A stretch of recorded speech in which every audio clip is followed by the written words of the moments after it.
தீபம் விளக்கேற்றும் எண்ணெய் ஒரு தெய்வீக அனுபவம். பார்வதீபதையே அழகர் மகாதேவா. அன்பார்ந்த பக்தி ஒளி நேயர்களுக்கு சுவாமிநாதன் அனந்த கோடி நமஸ்காரம். வெற்றிவேல் முருகனுக்கு அரோகரா.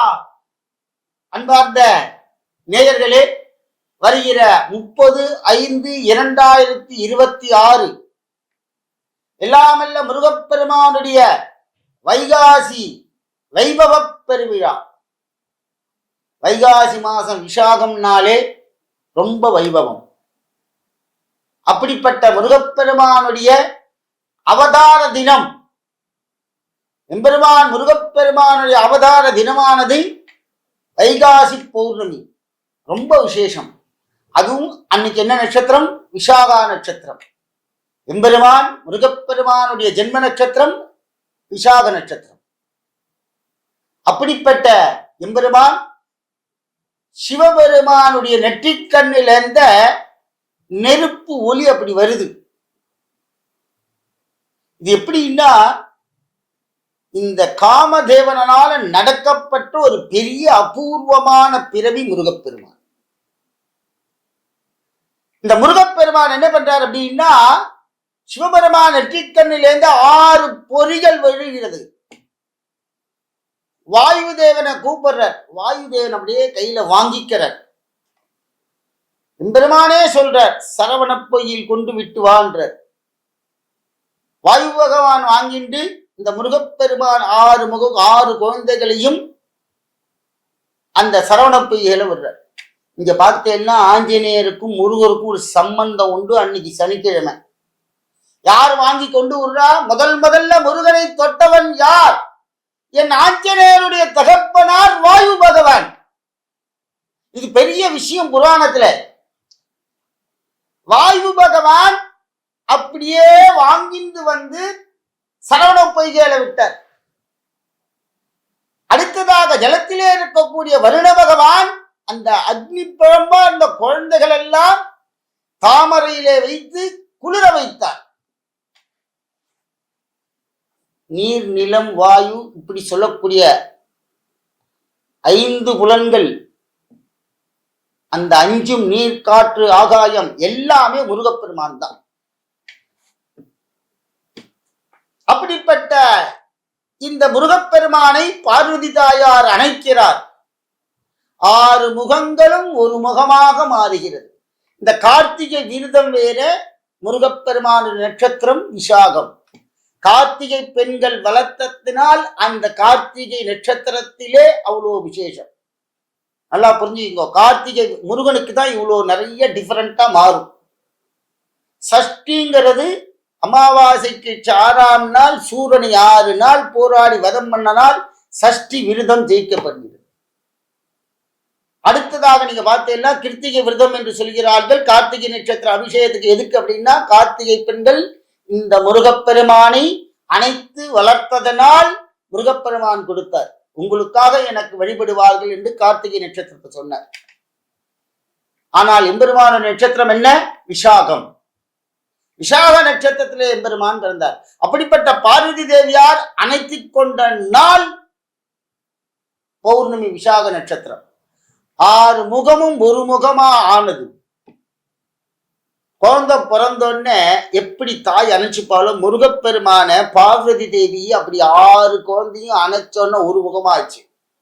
அணைச்சி மடியில வச்சுட்டா பாருங்க, அப்படி ஒரு சூடு அந்த குழந்தை மேல. அம்மா அணைச்சோன்னு அந்த சூடெல்லாம் தணிஞ்சு போச்சு. எப்படி தெரியுமா கூப்பிட்டா குழந்தைய? முருகப்பெருமானுக்கு முதலில் நாமகரணம் பெயர் சூட்டப்பட்ட யார் தெரியுமா? முருகனுடைய முதல் பெயர் என்னன்னு தெரியுமா? புராணங்களிலே பார்வதி தேவி முருகனை ஸ்கந்தா என்று கூப்பிட்டாள். முதலில் முருகப்பெருமானுக்கு அப்புறம்தான் முருகன், சரவணன், கார்த்திகேயன் அப்படிலாம் வந்தது. ஆனால் பார்வதி தேவி அம்மா என்ன கூப்பிட்டா தெரியுமா? முருகனுக்கு பேர் வச்சா ஸ்கந்தா என்று அழைத்தாள். ஆனால் தான் சிவாலயங்களை பார்த்தீங்கன்னா சோமாஸ்கந்தர் சிவன் உட்கார்ந்திருக்கார், பக்கத்துல இனபிரியா அம்மனோட கீழே முருகன் இருப்பார். அவர் பேர் என்ன தெரியுமா? ஸ்கந்தர் என்று பெயர். பார்வதி தேவி குழந்தையை கீழே வச்சிருக்கா. அதனால்தான் அது சோமாஸ்கந்தர் என்று. ஏன் புள்ளியார் அங்க இருக்க வேண்டாமா? ஏங்க வச்சா? குழந்தை 1.5 வயசு 2 வயசு, அதனால்தான் அங்க சோமாஸ்கந்தர் பேரு. நீங்க எந்த சிவாலயத்திலும் பிரதான உஸ்தவமூர்த்தி பார்த்தீங்கன்னா, கபாலி கோவிலா இருந்தாலும் சரி, எங்க போனாலும் சரி, சோமாஸ்கந்தர். சிவபெருமான், பார்வதி தேவி, கீழே பார்த்தீங்கன்னா ஸ்கந்தர் இருப்பார். பார்வதி தேவி முதலில் முருகப்பெருமானை நாமதயமாக பார்வதி தேவி வாயில் இருந்து கூப்பிட்ட நாமதயம் முருகனுக்கும் முதல் பெயர் ஸ்கந்தன். சான்ஸ்கிரிட்ல ஸ்கந்தன் என்று சொல்வார்கள், தமிழ்ல கந்தன் என்று சொல்வார்கள். அப்படிப்பட்ட முருகப்பெருமானுடைய இந்த பெயர் பார்வதி தேவியால் உருவாக்கப்பட்டது. இந்த வைகாசி விழாத்துல என்னென்ன மகா பலன்கள். குழந்தை கண்டிப்பா பிறக்கும் சார். பிறக்காதவங்களுக்கு நான் சொல்றதை செய்யணும். உங்க பிரார்த்தனை தான் அங்க போய் நிறைவேறும். ஜோசியர்கள் என்ன வேணா சொல்லுவார்கள், பயப்படாதீங்க. ஜாதகத்திலே தலைகீழா இருக்கட்டும் சார், கர்ப்பஸ்தானமே இல்ல, கர்ப்ப பையே இல்ல, குழந்தை பிறக்கணும்.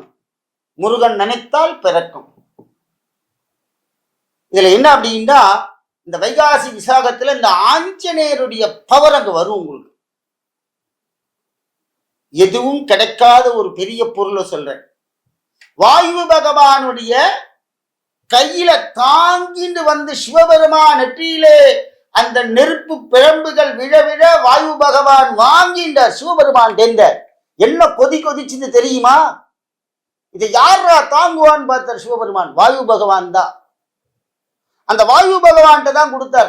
அவ்வளோ வேகமா கொண்டு வந்து சரவண பைகளை போட்டார். அதே போல எம்பெருமான ஆஞ்சநேயன் ருத்ர ரூபம். முருகப்பெருமானை ரொம்ப பிடித்தவன் ஆஞ்சநேயன். நீங்க பார்த்தேன்னா முக்காவாசி வைஷ்ணவால பார்த்தேன்னா முருகனை வழிபடுவான். வைஷ்ணவால முருகன் பாதி பேருக்கு முருகப்பெருமானே குலதெய்வமாக இருப்பார்கள். இது எந்த தாந்திரிகமா எங்க வந்தது அப்படின்னு பார்த்தேன்னா, முருகன் அவங்களுக்கு சொந்தக்காரன். வைஷ்ணவனுக்கு எல்லா சைவத்துல வரக்கூடியது. ஆனா வைணவத்திலே இந்த முருகனை வழிபடுவார்கள். ஏன்னா இங்க எம்பெருமான ஆஞ்சநேயன் அங்கே கலக்கிறான். அவனுக்கு ஒரு விதத்துல உறவுகார மாதிரி ஆஞ்சநேயன். முருகனுக்கு ரொம்ப பிடிக்கும் ஆஞ்சநேயரை. முருகனுக்கும் பிடிக்கும், ஆஞ்சநேயருக்கு முருகப்பெருமானை பிடிக்கும். இந்த ஆண்டு என்ன தெரியுமா ரொம்ப விசேஷம்? 30ஆம் தேதி அன்னைக்கு சனிக்கிழமை, ஆஞ்சநேயருக்கு உகந்த நாள். முருகப்பெருமான் ஆஞ்சநேயருடன் நட்பு கொண்டவர். ஆஞ்சநேயரும் முருகனுக்கு நட்பு கொண்டவர். ஒரு செயலை செய்யறதுக்கு முன்னாடி ஆஞ்சநேயர் ஒரு தடவை முருகப்பெருமானை நினைத்து வழிபட்டார். முருகனுக்கு அறிவு ஜாஸ்தி, ஆஞ்சநேயருக்கு அறிவு வலிமை ரொம்ப. ஆனால் முருகப்பெருமானையே கூப்பிட்டான் என் ஆஞ்சநேயன். ஸ்கந்தா அப்படின்னா முருகான் கூப்பிடல, ஸ்கந்தா என்று கூப்பிட்டான். அந்த ஸ்கந்தன் என்று சொன்னால் அங்கே வேல் வந்து நிற்கும். இங்க பார்த்தேன்னா அப்படிப்பட்ட இந்த முருகப்பெருமானை வழிபடுங்கள். நிறைய பால், தயிர், ஏங்க தேன் நிறைய வாங்கி கொடுங்க. குழந்தை பிறக்காதவங்க எல்லாம் தேன் ரொம்ப வாங்கி கொடுக்கணும். வாங்கி கொடுத்து முருகப்பெருமான் அபிஷேகம் பண்ண தேனை வாங்கி குழந்தை பிறக்காதவர்கள் வாங்கி சாப்பிடுங்க. கணவன் மனைவிகள் 2 பேரும் அந்த தேனை வாங்கி 11 நாள் காலையில ஸ்நானம் பண்ணிட்டு முருகான் சொல்லி சாப்பிடுங்க. 100க்கு 100 குழந்தை பிறகு சார். என் முருகன் பிறப்பான். வேலவா வேலவா வேல் முருகாவா வேல் முருகாவா வேல் முருகாவா வேலவா சண்முகா முருகா முருகா. அப்படிப்பட்ட முருகன் கருணை கடவுள். குழந்தை உண்டுங்க, நீங்க நம்பி போங்க. ஆனா நீங்க பக்தியா போகணும். டிவியில நான் சொல்லிட்டேன் நீங்க போக கூடாது. நீங்க முருகனை வழிபடுங்க. வைகாசி விசாகம் 30ஆம் தேதி அன்னைக்கு விரதம் இருங்கள். என்னென்ன அனைத்து விதமான பாக்கியங்கள் கிடைக்கும். அன்னை தாயார் பார்வதி தேவி எப்படி குழந்தை அணைத்தாலோ அதே போல் நம்மளை முருகன் அணைப்பான். சின்ன கைங்க, பிஞ்சி கைகள் அணைக்க போகுது. அன்னைக்கு வைகாசி விசாகத்தை அன்னைக்கு பிஞ்சி கைகள் என் ஆஞ்சநேயன் பக்கத்துல நிக்கிறாங்க. வாயு குமாரர்கள், தேவர்கள், ரிஷிகள் எல்லாரும் பாக்குறாங்க. அப்படிப்பட்ட ஒரு மகனமான ஒரு குழந்தை பிறந்திருக்குதுங்க. கண்டிப்பா என் முருகனை பார்க்க செல்லுங்கள். வைகாசி விசாகம் நீங்க இந்த வண்டலூர் கோவில்ல போய் பார்த்தீங்கன்னா ஆஞ்சநேயரையும் முருகரையும் ஒன்னா நின்று பார்க்கலாம். முருகர் அப்படி தரிசனம் பண்ணீங்கன்னா லெப்ட் ஹேண்ட் சைட்ல ஆஞ்சநேயர் இருப்பார். அந்த அந்த கோவில்ல அவ்வளோ பெரிய வம்சமான ஒரு ஆலயம்.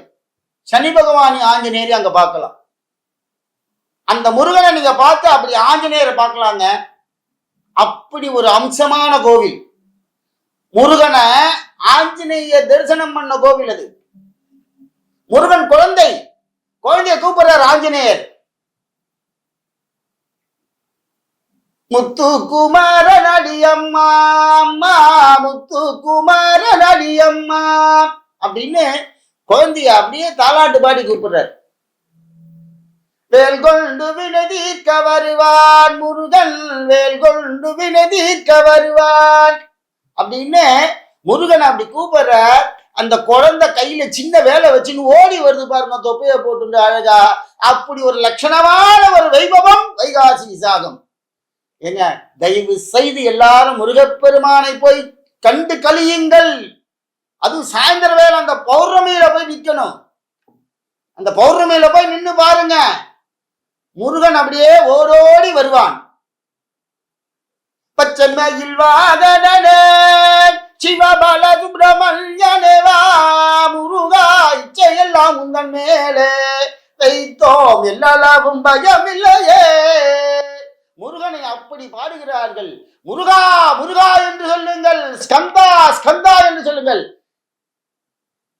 குழந்தை பிறக்கணும் நீங்க வேண்டிட்டீங்கன்னா ஸ்கந்தான்னு கூப்பிடுங்க.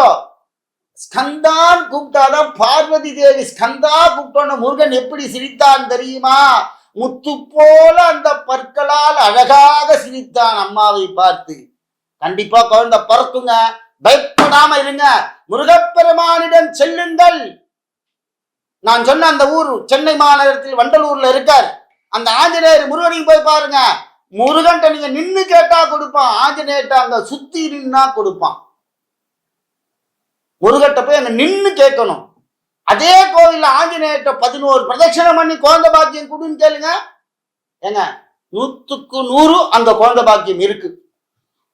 நீங்க அமெரிக்கால இருந்தா கூட ஒரு நாளைக்கு வந்துட்டு தான் போகணும். நீங்க லண்டன்ல இருந்தாலும் ஒரு நாளைக்கு இங்க வந்துட்டு தான் போகணும். அப்படி பாருங்க, முருகன் சிரிச்சுட்டே இருப்பான் அந்த கோவில்ல. அப்படி ஒரு அனந்தமான முருகன்.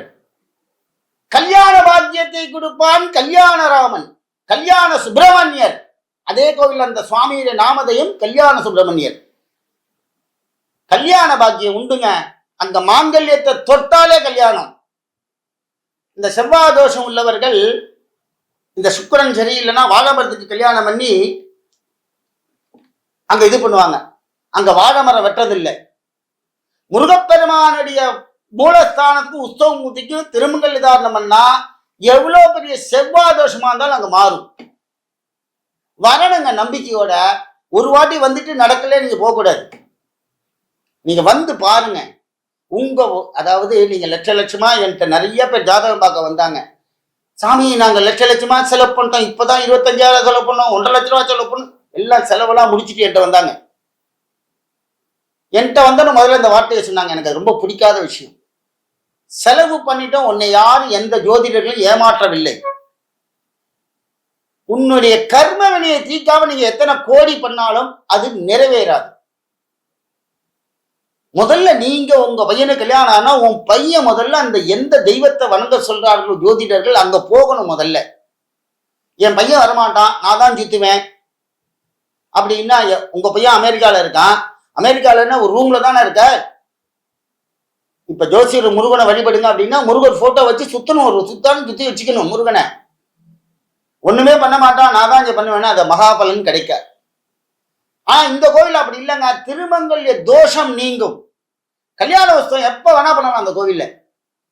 அந்த முருகப்பெருமானுக்கு கல்யாண உற்சவம் பண்ணி பாருங்க. ஆஞ்சநேயர் நல்ல ஒரு குழந்தைய உங்க இடத்துல கொண்டு விட்டுருவார், தூக்கின்னு வருவார். வாயு குமாரன் எப்படி வாயு பகவான் என் முருகப்பெருமானை அழகா தூக்கி கொண்டு வந்து சரவண பொய்கையில் விட்டாரோ, அதே போல அப்பா என்ன செஞ்சாரோ புள்ள செய்யணும் இல்லையா?